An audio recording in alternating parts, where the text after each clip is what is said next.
वंदे मातरम या राष्ट्रीय गीताला 150 वर्ष पूर्ण झाल्यानिमित्त आयोजित स्मरणोत्सवाचं उद्घाटन आज पंतप्रधान नरेंद्र मोदी यांच्या हस्ते झालं।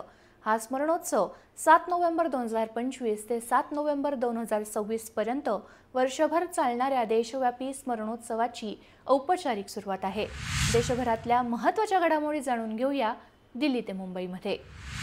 सुरुवात नागपूरहून। महाराष्ट्राचे मुख्यमंत्री देवेंद्र फडणवीस यांच्या हस्ते एम्स नागपूरमध्ये सहाय्यक प्रजनन तंत्रज्ञान केंद्र आणि अत्याधुनिक रक्त सुरक्षा सुविधा यांचं उद्घाटन करण्यात आलं। हा आरोग्य क्षेत्रातला मोठा टप्पा आहे। मुंबईमध्ये राष्ट्रीय तंदुरुस्ती परिषदेत केंद्रीय मंत्री डॉक्टर मनसुख मांडविया यांनी दिला संदेश। 2047 पर्यंत विकसित भारत घडवण्यासाठी तंदुरुस्ती हीच गुरुकिल्ली।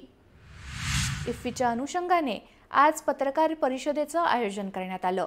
56वा आंतरराष्ट्रीय चित्रपट महोत्सव दरवर्षीप्रमाणे गोव्यात 20 नोव्हेंबर ते 28 नोव्हेंबर दरम्यान होणार आहे।